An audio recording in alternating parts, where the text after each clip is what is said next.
Hello everyone, I hope you all are doing great. So without further wasting any time, let's start. तो आज हम cover करेंगे schools of thoughts in psychology, यानी कि इसके अंदर वो सारे अप्रोचेज आते हैं जिसके थ्रू हम एक्सप्लेन करते हैं, अंडरस्टैंड करते हैं, मतलब in layman language they are approaches और पर्सपेक्टिव्स बोल सकते हैं जो अलग अलग विद द टाइम डेवलप हुए कि कैसे ह्यूमन बिहेवियर, उसके इमोशंस, उसके कॉग्निशन को कैसे एक्सप्लेन कर सकते हैं, कैसे अंडरस्टैंड कर सकते हैं। तो ये कुछ अप्रोचेज हैं जिसका यूज़ हम करते हैं ह्यूमन माइंड को, ह्यूमन बिहेवियर को, इमोशंस को, कॉग्निशन को अंडरस्टैंड करने में। सो ये एक हमें यूनिक व्यू पॉइंट प्रोवाइड करते हैं कि कैसे हमारा माइंड वर्क करता है या कैसे हम साइकोलॉजी रिसर्च कंडक्ट कर सकते हैं, कैसे हमें साइकोलॉजी रिसर्च कंडक्ट करनी चाहिए, किन किन अप्रोचेस का हम यूज़ कर सकते हैं इन सबको स्टडी करने में। So it's like a framework that develop throughout time. There are different approaches, frameworks, perspectives which can help us to understand a human mind, human cognition. Okay, यहाँ पर टाइमलाइन दे रखी है। पर्टिकुलर टाइमलाइन के according एक sequence में सारे schools of thoughts, यानी कि अगर हम बोले तो सारे पर्सपेक्टिव्स एक सीक्वेंस में दे रखे हैं। इसको आप एज ए नोट्स यूज़ कर सकते हैं। अब हम हर एक पर्सपेक्टिव को समराइज फॉर्म में वन बाय वन अंडरस्टैंड करेंगे, एक्सप्लेन देखेंगे कैसे क्या वर्क करता है, क्या इंपॉर्टेंट टर्म्स आती हैं इनके अंदर, कौन कौन सी मैथड्स, क्या फोकस है, क्या कीवर्ड्स है। अगेन सबसे पहला जो हमारा अप्रोच, हमारा पर्सपेक्टिव या हमारे स्कूल्स ऑफ थॉट्स जो है वो है स्ट्रक्चरलिज्म। ये 1879 में आया था। इसको दिया था हमारे वुंड और टिचनर ने। तो जब ये हमारे वुंड ने जब फर्स्ट साइकोलॉजी लैब स्टैब्लिश करी थी लिप्जिंग यूनिवर्सिटी में, वहाँ पर इसकी शुरुआत हुई थी। वहाँ पर इन्होंने इस थॉट को, इस पर्सपेक्टिव को डेवलप करा था। इसका फोकस क्या था, इन्होंने जो हमारे बेसिक एलिमेंट्स होते हैं माइंड के, कैसे माइंड वर्क करता है, उसको समझने के लिए इन्होंने इनको बेसिक एलिमेंट्स में ब्रेक डाउन करा, जो कि है सेंसेशन, थॉट्स एंड परसेप्शन। इनके अकॉर्डिंग ये 3 वो एलिमेंट्स हैं जिनके थ्रू हमारा माइंड वर्क करता है। तो इन्होंने इनको बेसिक एलिमेंट्स में डिवाइड करा ताकि इनको समझना कैसे क्या है ईजी हो जाए। इसमें मैथड्स इंट्रोस्पेक्शन यानी कि सेल्फ ऑब्जर्वेशन। दूसरा पर्सपेक्टिव जो कि 1819 में आया था, जिसको हम बोलते हैं फंक्शनलिज्म। इसमें इंपॉर्टेंट नेम है विलियम जेम्स और डीवी। स्ट्रक्चरलिज्म में स्ट्रक्चर की स्टडी करते थे, स्ट्रक्चर के थ्रू हम समझते थे यहाँ पे। फंक्शनलिज्म में कैसे फंक्शन करता है, उसकी प्रोसेस, गॉट इट। और स्ट्रक्चरलिज्म में उसका स्ट्रक्चर। तो यहाँ पर बेसिकली स्ट्रक्चरलिज्म इसकी सब्जेक्टिव नेचर की वजह से 19s के अराउंड डिस्प्लेस हो गया था और इसको रिप्लेस करा था फंक्शनलिज्म ने। यहाँ पर जो ड्रॉबिन्स की एवोल्यूशनरी थ्योरी उससे ये इन्फ्लुएंस हुआ था। इसका फोकस है कि कैसे हमारे मेंटल प्रोसेसेस वर्क करते हैं, एडोप्टेशन में हमारी हेल्प करते हैं। इवोल्यूशन थ्योरी में क्या होता है कि कैसे ह्यूमन भी थ्रू आउट टाइम चीज़ों को अडॉप्ट करता है, चीज़ों में अपने आप को अडॉप्ट कर लेता है, वो वाली चीज़ें। तो उसी थ्योरी से इन्फ्लुएंस हुआ था। और यहाँ पर फोकस क्या है, how mental processes help in adoption. Keywords यहाँ पर आती है the principles of psychology, keywords जो है, कीवर्ड्स में आता है प्रिंसिपल्स ऑफ साइकोलॉजी, जो कि जेम्स ने ये थी 1890 में। कीवर्ड्स है function, adoption, survival, consciousness. Structuralism में कीवर्ड था सेंसेशन, थॉट्स और परसेप्शन। फंक्शनलिज्म में कीवर्ड्स है functions, adoption and consciousness. Third perspective, third school of thought जो है वो है psycho analysis. This is the most famous school of thought perspective which was given by Sigmund Freud का बहुत ही influential work रहा है हमारे साइकोलॉजी की फील्ड में। आज तक इनका काफ़ी ज़्यादा कॉन्ट्रीब्यूशन है। तो इनका फोकस था अपने अनकॉन्शियस माइंड में, चाइल्डहुड एक्सपीरियंसेस में, रिप्रेशंस में। अनकॉन्शियस माइंड, चाइल्डहुड एक्सपीरियंसेस और हमारे जितनी भी रिप्रेस करी हुई चीज़ें होती हैं हमारे अंदर, इन सब पे काफ़ी फोकस है। इनका कहना था कि ये सारी चीज़ें ह्यूमन बींग में काफ़ी कंट्रीब्यूट करती है, उसके बिहेवियर्स में, उसके इमोशंस में, उसके थॉट्स में, सब ओवरऑल एक ह्यूमन बींग में ये सारी चीज़ें कंट्रीब्यूट करती है। इसलिए इनका फोकस अनकॉन्शियसनेस, चाइल्डहुड एक्सपीरियंस और इन सब चीज़ों में था। की कॉन्सेप्ट जो इन्होंने अपने एक पर्सपेक्टिव में दिए थे वो था ईगो, सुपर ईगो, कुछ डिफेंस मैकेनिज्म जिनका हम यूज़ करते हैं अनकॉन्शियसली, वो सब। और इन्होंने एक बहुत इंपॉर्टेंट टेक्निक डेवलप की थी ड्रीम एनालिसिस, जो अपने थेरेपीज़ में भी यूज़ करते हैं। साइकोडायनेमिक अप्रोच जो होता है थेरेपी का, उसमें ईगो, सुपर ईगो, ये जितनी भी टर्म्स हैं we should understand it in our other video. Okay, it's just overview कि क्या क्या पर्सपेक्टिव्स है, क्या क्या चीज़ें इसके अंदर है।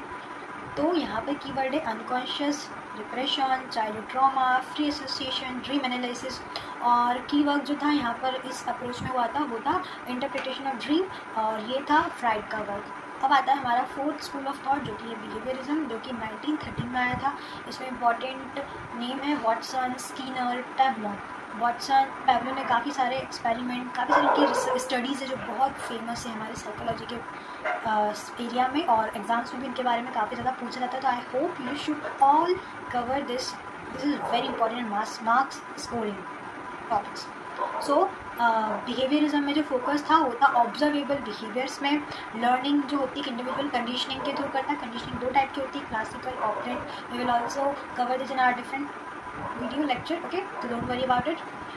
तो उनका फोकस था ऑब्जर्वेबल बिहेवियर्स पर और लर्निंग पर। इनका कहना था कि इंडिविजुअल अपने आसपास के एनवायरनमेंट से लर्न करता है, वही फिर उनके बिहेवियर, उनके इमोशंस में रिफ्लेक्ट होती है। ऑब्जर्वेबल बिहेवियर पर भी काफ़ी ज़्यादा फोकस है इनका। क्लासिकल कंडीशनिंग पैवलोन ने डॉग एक्सपेरिमेंट के थ्रू एक्सप्लेन की थी, और ऑपरेंट कंडीशनिंग स्कीनर ने की थी रिवॉर्ड और पनिशमेंट के थ्रू बेसिकली। क्लासिकल कंडीशनिंग में एसोसिएशन होता है न्यूट्रल स्टिमुली, और क्लासिकल कंडीशनिंग में न्यूट्रल स्टिमुली और कंडीशनिंग रिस्पॉन्स और वगैरह वगैरह। बहुत अच्छा, बहुत ही फेमस एक्सपेरिमेंट है उनका। ऑपरेंट कंडीशनिंग रिवॉर्ड और पनिशमेंट के थ्रू उन्होंने एक्सप्लेन किया था, एक्सपेरिमेंट था। और एक लिटिल एल्बर्ट एक्सपेरिमेंट जो कि वॉटसन ने लिया था, यहाँ पर फियर को कंडीशन करा था एक रैबिट के साथ। They are very very popular experiments. यहाँ पर कीवर्ड्स है स्टिमुलस रिस्पॉन्स, रेनफोर्समेंट, कंडीशनिंग। ये सारी चीज़ें बहुत इन डेप्थ कवर करने वाली चीज़ें हैं। हम इनको एक पर्टिकुलर लेक्चर में सारी चीज़ें कवर नहीं कर सकते। यहाँ पे हम सिर्फ स्कूल ऑफ थॉट कवर कर रहे हैं, तो हम सिर्फ उसी पर्सपेक्टिव को कंसिडर करके अंडरस्टैंड कर रहे हैं। जब हमको ये वाली चीज़ें करनी हो तो हम इसके लिए एक अलग से वीडियो होगा, उसमें सारी चीज़ें होगी, okay. So don't worry about it, and if you want to know about it you can search via online platform. There are lot of sources to understand it, okay. So behaviorism हो गया हमारा। अब हमारा fifth school of thought आता है Gestalt psychology, जो कि दिया था हमारे मैक्स विद्यमार, कोलर, कोफ्का ने। यहाँ पर क्या होता है, ये पर्सपेक्टिव कहता है कि इंडिविजुअल जब भी परसीव करता है चीज़ों को एज अ होल करता है, rather than as a separate parts. मतलब कि हम इंडिविजुअल जो होते हैं, हम ह्यूमन्स होते हैं, उनकी टेंडेंसी होती है चीज़ों को अपने आप एज अ होल परसीव करने की, बजाय इनको सेपरेट पार्ट्स में। जैसे कि इसमें भी काफ़ी सारे एक्सपेरिमेंट्स है, काफ़ी सारे कॉन्सेप्ट्स हैं जिसके थ्रू ये वाला पर्सपेक्टिव समझा जा सकता है। तो देखो, इसमें की प्रिंसिपल है कि whole is greater than sum of its part. एक मोबाइल फ़ोन है, अगर मोबाइल फ़ोन के हम पार्ट्स को अलग अलग बिखेर दें तो क्या वो एज अ फ़ोन परसीव करेंगे? नहीं, वो तो पार्ट्स हैं और उनका कोई मतलब नहीं होगा। इसलिए यहाँ पर कहा गया कि whole is greater than sum of its part, okay. अब आता है इन्फ्लुएंस्ड। तो मॉडर्न परसेप्शन और कॉग्निटिव साइकोलॉजी में गेस्टॉल साइकोलॉजी का काफ़ी ज़्यादा इन्फ्लुएंस रहा है। बहुत अच्छा पर्सपेक्टिव और अप्रोच है ये भी। कीवर्ड्स यहाँ पे whole perception, illusion, pattern and organisation, सब में अपने अपने इंपॉर्टेंट बॉक्स है। काफ़ी सारी टर्मिनोलॉजी है, काफ़ी सारे एक्सपेरिमेंट्स हैं जिनके थ्रू हर एक पर्सपेक्टिव को समझा जाता है, या हर एक थॉट्स में काफ़ी सारे एक्सपेरिमेंट्स करे गए। तो ये कुछ इनमें भी बहुत सारे हैं, जो ये इल्यूजन, पैटर्न, ऑर्गेनाइजेशन, ये वही कुछ टर्मिनोलॉजी है, तो आप इनको भी सर्च कर सकते हो online, okay. Just an overview है। फिर आता है ह्यूमनिस्टिक पर्सपेक्टिव, ये दिया था मैस्लो और रोजर्स ने। यहाँ पर ये जो था, ये इन रिस्पॉन्स टू बिहेवियरिज्म और साइको एनालिसिस के रिस्पॉन्स में डेवलप हुआ था। यहाँ पे फोकस है इंडिविजुअल की पर्सनल ग्रोथ पे, फ्री विल पर, सेल्फ एक्चुअलाइजेशन पर। पर्सनल ग्रोथ में इन्होंने मैस्लो की हियरार्ची ऑफ नीड्स है। फ्री विल यानी कि individual do everything by their own choices and they are responsible for their decisions, choices, have a chance और opportunity to make decisions for their own, okay.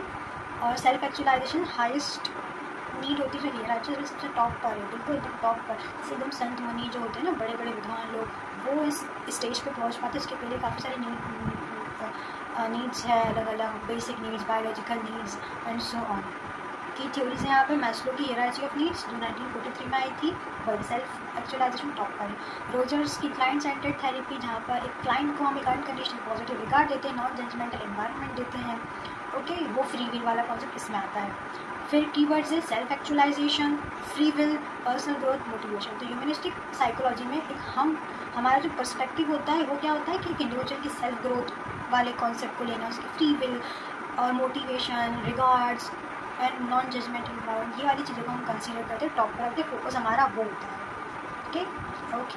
Seventh है हमारा cognitive psychology. यहाँ पर important name है पियाजे, बेंड्यूरा, nicer. यहाँ ये जो था स्कूल ऑफ थॉट, ये बिहेवियरिज्म के रिस्पॉन्स में डेवलप हुआ था। इन्होंने मेंटल प्रोसेसेस को इग्नोर करा है। यहाँ पे फोकस है हमारा thinking, memory, problem solving, perception पर। मतलब कि यहाँ इस अप्रोच में हम बेसिकली हमारे कॉग्निशन को, हमारे थिंकिंग, मेमोरी, इन सबको कंसिडर करते हैं, इन सब पे हमारा फोकस होता है। की थ्योरीज है पियाजे की कॉग्निटिव डेवलपमेंट थ्योरी, जहाँ पे अलग अलग स्टेज है। नाइसर की कॉग्निटिव साइकोलॉजी, बेंजुरा की सोशल लर्निंग थ्योरी है, जहाँ पे बोगोडल एक्सपेरिमेंट आता है। कीवर्ड्स है हमारे कॉग्निटिव साइकोलॉजी में स्कीमा, प्रॉब्लम सॉल्विंग, परसेप्शन, काफ़ी सारी चीज़ें हमारे कॉग्निटिव साइकोलॉजी में। लिसन, हर एक स्कूल ऑफ थॉट में, हर एक स्कूल ऑफ पर्सपेक्टिव में बहुत सारी multiple researches, multiple experiments, multiple terms, multiple concepts हैं, बहुत इन डेप्थ चीज़ें हैं। ये हमारे साइकोलॉजी के एरिया में हम चीज़ों को, इंडिविजुअल्स को, उनके पैटर्न्स को कैसे परसीव करते हैं, किन चीज़ों पे फोकस होता है, थेरेपिस्ट कौन सा अप्रोच यूज़ कर रहा होता है, ये वो वाले पर्सपेक्टिव से, अप्रोचेस है। तो ये ओवरलैप भी करेंगे और ये अपने आप में सेपरेट है। So don't confuse it, okay. They are approaches, perspectives to interpret, to understand things, humans, their minds, behaviour, emotions, okay. फिर आता है 8th हमारा बायोलॉजिकल साइकोलॉजी। स्पेरी है, ब्लेशले, ये इंपॉर्टेंट नेम्स हैं। और यहाँ पे फोकस होता है, मतलब यहाँ पर जो होता है बेसिकली फोकस होता है हमारी बायोलॉजी पे, हमारा ब्रेन, हमारा न्यूरोट्रांसमीटर, हमारा नर्वस सिस्टम, हमारे जेन्स, हार्मोन्स, ग्लैंड्स, ये सारी चीज़ें मिलकर हमारे एक इंडिविजुअल को कंप्लीट करती है, उसको इन्फ्लुएंस करती है, उसके बिहेवियर्स को इन्फ्लुएंस करती है। तो यहाँ पर मेन जो फोकस होता है हमारी बायोलॉजी पे होता है। यहाँ पर स्पेरी की स्प्लिट ब्रेन स्टडी बहुत फेमस है, जहाँ पर लेफ्ट और राइट हेमिस्फीयर कैसे फंक्शन करता है वो चीज़ें हैं, है ना। कीवर्ड्स है हमारा brain, neurons, dopamine, hormones and nervous system and so on. अब आता है 9th में इवोल्यूशनरी साइकोलॉजी, जो ड्राइवेंस और ब्रेस्ले ने थी। फोकस है हमारा यहाँ पे कि हमारा बिहेवियर कैसे शेप होता है throughout evolutionary terms and survival instincts के थ्रू। हर एक इंडिविजुअल में सर्वाइवल इंस्टिंक्ट होती है जिसके through they are adopt to the environment. पहले क्या एनवायरनमेंट था, आज का एनवायरनमेंट पे। पहले इन्वायरमेंट में आज से 10 साल पहले जहाँ कोई फ़ोन्स, कोई नेट वगैरह नहीं होते थे, तभी इंडिविजुअल्स अपना टाइम पास करते थे, चीज़ों को कंप्लीट करते थे। अब AI के बिना, चैट GPT के बिना तो हमारे प्रोजेक्ट्स कंप्लीट होते ही नहीं है ना। बट ये चीज़ें काफ़ी ज़्यादा अब हमने अडॉप्ट कर ली है। पुराने लोग आज के टाइम में अडॉप्ट नहीं कर पा रहे हैं, हम एकदम चले जाए तो काफ़ी सारा डिफरेंस है। लेकिन देखो तो धीरे धीरे इंडिविजुअल काफ़ी सारी चीज़ें हमारे इन्वायरमेंट में नहीं एडप्ट होती हैं, हम उनमें अडॉप्ट करते हैं। तो ये वो वाला पर्सपेक्टिव है कि इवोल्यूशनरी चीज़ें चेंज होती है, सेम नहीं होती है, हम भी चेंज होते हैं, सेम नहीं होते, अडॉप्ट करती है। वो वाला फोकस है, वो वाला पर्सपेक्टिव को लेके रिसर्च स्टडीज़ करता है, थेरेपीज़ में यूज़ करता है, सो ऑन। कीवर्ड्स है ह्यूमन मैटिंग स्ट्रैटेजीज वगैरह जो भी है हमारे बेस की, कीवर्ड है। कीवर्ड्स में आता है natural selection, survival, adaptation, reproduction. 10th and last socio culture psychology, Vygotsky के और बेंजुरा, इसमें मेन इंपॉर्टेंट नेम है, इसका फोकस है सोसाइटी और कल्चर मिलकर हमारे बिहेवियर को शेप करता है, इन्फ्लुएंस करता है। हम किस पर्टिकुलर सोसाइटी में, हमारा कौन सा कल्चर है, ये जो हमारा कॉन्टेक्स्ट है वो मिलकर हमें इन्फ्लुएंस करता है। Foreign culture, Indian culture, is a lot of difference between both of them. तो हमारा जो बिहेवियर है, हमारा जो सोचने का तरीका है, सब कुछ उसके अकॉर्डिंग होता है ना। हम वहाँ के कॉन्टेक्स्ट में मैच नहीं कर रहे हैं, वहाँ का जो कॉन्टेक्स्ट है, उन लोगों का माइंड सेट, उन लोगों का थिंकिंग, बिहेवियर सब उनके अकॉर्डिंग, हमारे यहाँ का हमारे अकॉर्डिंग है। तो ये वो वाला पर्सपेक्टिव है। यहाँ पे मेन फोकस कल्चर और सोसाइटी पर होता है। की थ्योरी से वाइगॉट्स की सोशल डेवलपमेंट थ्योरी, जहाँ पर सोशल इंटरेक्शन के थ्रू लर्निंग शेप होती है। बेंजुरा की भी सोशल लर्निंग थ्योरी, जहाँ पर ऑब्जर्वेशनल लर्निंग का इंपॉर्टेंस बताया गया है। कीवर्ड्स है culture, social norm, learning, environment, so on. So this is all about it. I hope you all are now clear about what is the school of thoughts in psychology. So they are just a perspective, okay, how mind work, how our behavior shape, influence, emotions, how it works, and all about it. There are a lot of concepts, things, research studies that already tell about you. So यहाँ पर काफ़ी सारी चीज़ें होती है, so don't worry about it if you are confused in some particular terms, topics. Okay, so thank you everyone for watching this. We will see you very soon with our next video.